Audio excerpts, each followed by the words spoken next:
ইমানদার, ভালো করে শুনেন, না হলে কথা পয়েন্ট হারিয়ে যাবেন। আল্লাহকে যারা ডাকে, আরেকজন ইমানদার যখন শুনে, শুনতে দেরি হয় তার কলবের মধ্যে ওয়াজিলাত কুলুবুহুম, আল্লাহর ভয় আসতে দেরি হয় না। কোন সুবহানাল্লাহ। আজকের ডেটে যদি আমার আপনার সামনে সারা দিন একজনকে জিকিরে লাগায় দেয়, ভয় সিনার মধ্যে আসে না। একজনকে যদি আজকে তাহাজ্জুদের নামাজে দেখে ফেলি, কিন্তু ভয় আসে না। আজান দেওয়া মাত্র খেতের থেকে উইটা টুপি পাঞ্জাবি লাগাইয়া ওযু বানাইয়া মসজিদে যাই, চোখে দিয়া দেখি, কিন্তু ভয় আসে না। তার কারণ হলো আমাদের কলবগুলা মুর্দা হয়ে গেছে। কথা ঠিক কিনা? এক নাম্বার প্রমাণ মুমিনের, যারা নাকি জিকির শুনে কলবে আল্লাহর ভয় পয়দা হয়। দুই নাম্বার হলো وَإِذَا تُلِيَتْ عَلَيْهِمْ آيَاتُهُ زَادَتْهُمْ ঈমানা। আর যখন আল্লাহর কোরআনের আয়াতের তিলাওয়াত গুলা শুনে, আর কানে দিয়ে ওই আওয়াজ যায়, যাইতে দেরি হয়, ওদের ঈমান জাদাতহুম ঈমানা, সাথে সাথে তাদের ঈমান যদি পার্সেন্টেজ হিসাবে 10% থাকে, আল্লাহর কোরআনের কারীমের তিলাওয়াত শুনতে দেরি হয়, তার ঈমানের পার্সেন্টেজ সাথে সাথে 100 হতে দেরি হয় না। কোন সুবহানাল্লাহ।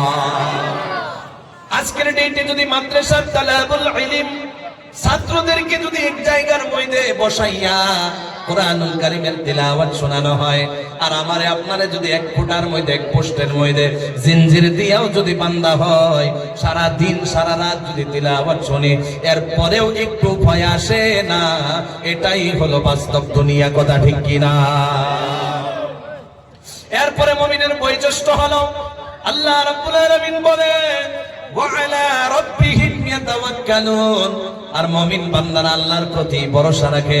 তো যাই হোক, আমি কথা বলতে গেলে খালি লম্বা হয়ে যায়। এক নাম্বার পয়েন্ট শেষের দিকে চলে গেছি। কোন ইনশাআল্লাহ। কষ্ট পাইতেছেন? মনে মনে ভাববেন, একটা পয়েন্টে নিয়ে যদি আজকে এই অবস্থা, তাহলে আর 3টা পয়েন্ট নিয়ে আমরার অবস্থা কি হয় নাকি? এই নওজোয়ান এরকম লাগতেছে তোমরা? এই মুরব্বী চাচারা এমন লাগতেছে আপনারা? বিশ্বাস করেন, আমরা যে কথা বলি আমরারও তো কষ্ট হয়।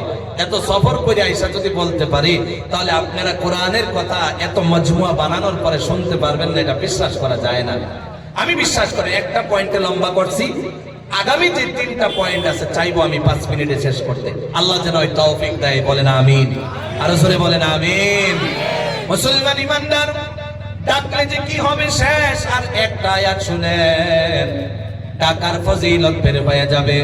জোরে বলেন, কষ্ট হবে না তো আপনারা? আল্লাহ রাব্বুল আলামিন বলেন, আল্লাহ রাব্বুল আলামিন কোরআনুল কারীমের মধ্যে বলে, আল্লাহ কোরআনুল কারীমের মধ্যে ডেকে ডেকে বলে, আল্লাহ কোরআনুল কারীমে এই কথা ঘোষণা করে দিয়েছে, যারা নাকি দুনিয়ার জমিনের মধ্যে পুরুষ কিংবা তো মহিলা, আল্লাহ রাব্বুল আলামিন বলে পুরুষ আর মহিলা তারা দুইজনেই যখন আমারে ডাকবে, আমি আল্লাহ রাব্বুল আলামিনের কাছ থেকে ইনাম আছে না নাই? জোরে বলেন। ওয়াযাকিরিন আল্লাহ কাসীরা ওয়াযাকিরাতি আ'আদাল্লাহু লাহুম মাগফিরা। চিৎকার দিয়া কোন সুবহানাল্লাহ। মাশাআল্লাহ। এ মুসলমান ইমানদার, এখন আপনারা মনে মনে ভাববেন আল্লাহকে খালি পুরুষই ডাকবে না, না মহিলারাও ডাকার দরকার আছে না নাই? আরো জোরে বলেন, আছে না নাই? মাইকের আওয়াজ যে যাইতেছে, মা বোনেরা শুনতেছে কিনা? যারা মহিলা কিংবা তো পুরুষ উভয় দুইজনেই যখন আল্লাহকে ডাকবে, আল্লাহ বলে আমার পক্ষ থেকে দুনিয়াতে একটা ইনাম আছে, আর আখিরাতের মধ্যে আরেকটা ইনাম আছে। কোন সুবহানাল্লাহ। এই যে আমরা হাজিরা নেই, সকালে আসে বিকালে চলে যায়, সারাদিন কাজ করার ফলে ওই হাজিরাগুলোর টাকা বিনিময়ে হাজিরা দেই কি দেই না? জোরে বলেন। আল্লাহ রাব্বুল আলামিন প্রতিদিন ডাকলাম, প্রতি সেকেন্ডে ডাকলাম, কিন্তু আল্লাহ কিছু দিবে না, সেটা হয় না। আল্লাহ দিয়া দেবে। আল্লাহ বলে আমি কি দেব জানোনি? পাহাড় বরাবর গুনাহ করে নিলাম, আসমানের সমতুল্য গুনাহ করে নিলাম, সমুদ্রের সমতুল্য গুনাহ করে নিলাম।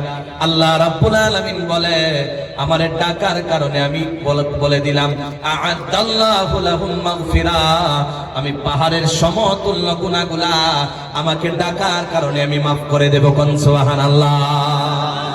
আরো জোরে কোন না সুবহানাল্লাহ। আ'আদ্দাল্লাহু লাহুম মাগফিরা শেষ না না, এত সময় ডাকার কথা বললাম, কেমনে ডাকবো সেটাও বললাম। ফায়দা কি এটা শুনে যান। 1 নাম্বার দুনিয়াতে আল্লাহ মাফ করে দিবে, এটা বলছেন নিয়মনেরা। 2 নাম্বার আমরা সবাই মারা যাব। আল্লাহ বলে মারা যাওয়ার পর আখিরাতের জন্য আমি একটা রাইখা দিয়েছি। জোরে বলেন কয়টা? আল্লাহ বলে আজরান আযীমা। আল্লাহ বলে তোমাদের জন্য আমি এমন একটা আজর রেখে দিলাম, এমন একটা পুরস্কার রেখে দিলাম, সেটার নাম বললাম না, নাম বললাম না। মরার সাথে সাথে হাসরের ময়দানে যখন তুমি এসে যাইবা, আমাকে ডাইকা মারা গেছ, দুনিয়াতে মাফ করে দিছিলাম, কিন্তু ইনাম তো দিয়া দেয় না। হাজিরা কাজ করলে খালি হাজিরাই দিয়া দেয়, ইনাম কিছু দেয় না। এহারে মুসলমান, আল্লাহ যদি খালি হাজিরাই দিয়া দেয় তাহলে বান্দার সাথে কোনো পার্থক্য থাকে না। আল্লাহ বলে আমি ইনাম ও পুরস্কারও দিয়া দেব। এই পুরস্কারটা কেমন দিব জানোনি? আজরান আযীমা। আমি আজরে আজিম যেটা দেব এটা মেনশন করতে চায় না, আমি এটা বলতে চাই না। এমন বড় আজর দিয়ে দেব আল্লাহ নিজেই জানে, যেটা কল্প দিয়ে কল্পনা করা যায় না। চিৎকার দিয়ে বলা যাবে কি সুবহানাল্লাহ? আরো জোরে কন্যা সুবহানাল্লাহ।